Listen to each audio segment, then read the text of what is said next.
Hi there. Let's talk about lymphatic drainage.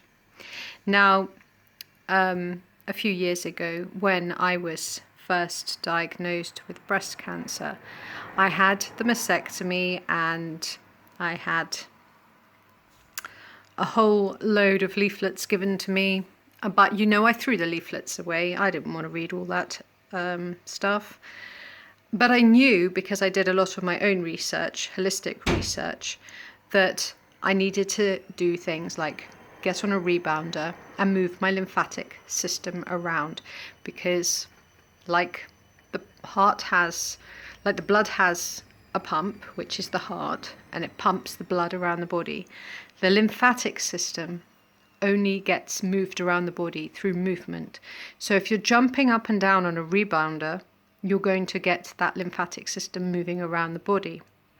So that is the first point. You must have a rebounder if you've got stagnation in your lymph system. And a lot of people don't realize it, but when they have, say, water retention, that's actually, you've got a bit of stagnant lymph, and you can move that around. You also want to detoxify yourself because you're probably quite dirty. Lymph, in Dr. Morse's terms, is referred to as a sewer system. So you want to keep it clean, and you keep it clean by keeping your stuff clean, cleaning yourself out, making sure you're eating the right foods, not eating foods that only contribute to making more waste that the body has to then work hard to clear. So get yourself a rebounder. Number 2, if you haven't already got a dry brush, then you want a dry brush. There is certain way and certain directions that you want to brush your skin, and I will make a video of that, but you want to be brushing your skin daily. Now, this number 3 is the one that has really just come to my attention recently. I did kind of know about it. I forgot all about it. I mean, I know that for like clearing sinuses and things like this, I've understood this sort of thing about pumping, but I completely forgot. And this is something so important because at the moment I have a swollen arm. I thought it was possibly a swimming injury, but my consultant seems to think it could be the early sets of lymphedema, which I hope she's wrong about. But I know that I have the power to correct it, because once you know what you need to do, then you can start making those actions to improve things. Of course, a lot of people are lazy and they just want the pills, and they just expect the doctors to just like wave a magic wand and not for them to do any work. But you do need to do the work, because if you've got sick, you've made yourself sick. It doesn't happen by chance. It's not like, oh, poor you, a luck of the draw. It's not like that. You get sick from having toxic foods, toxic thoughts, toxic environments. These things contribute to you getting unwell. So I know it's not always easy to hear, because we think, oh, but poor me, how could this have happened? But I'm sorry, it's not like that. We've made ourselves sick. And the thing is that blaming and shaming anyone else isn't going to help us to get better. So you just have to look around and say, okay, well, thanks for the learning curve. I forgive and I release, and I rise from this. So don't blame or shame anyone else. Don't beat yourself up either, because it's not your fault, in the sense like you didn't deliberately go out there and decide you wanted to make yourself sick. But you do need to let go of the toxic thoughts, the toxic relationships, the toxic foods, the toxic drinks, and anything else that isn't really helping you to thrive and flourish in your life. So let me get back to this incredible, wonderful, if only I'd known it sooner. And that is lymphatic pumping.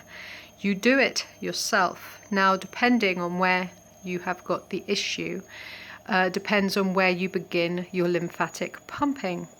Now, if you press too hard, you're going into the muscle, and that's not going to help.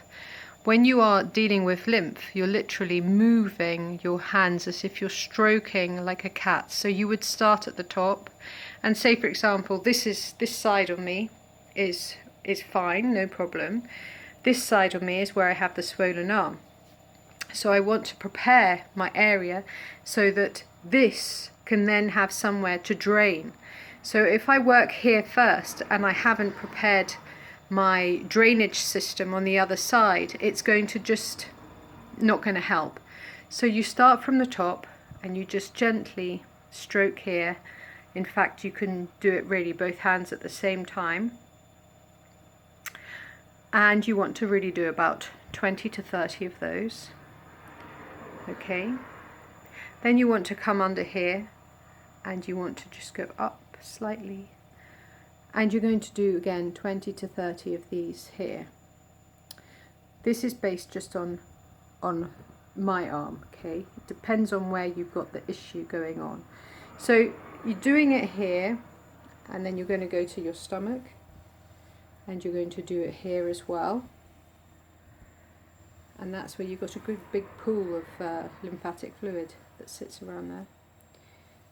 And then you're going to go to your you're going to go to here, and you're going to just do between sort of like where it was just there, sort of like what do you call it, on the top of your leg, and where the crease is, where your crease of your leg and your abdomen is, and you're going to do it there. And then once you've done those and you've prepared your area, then you go over to your arm that's swollen, and even though you may have had axillary lymph clearance like I have, you're still going to do under there, and you're going to do that 20 to 30 times.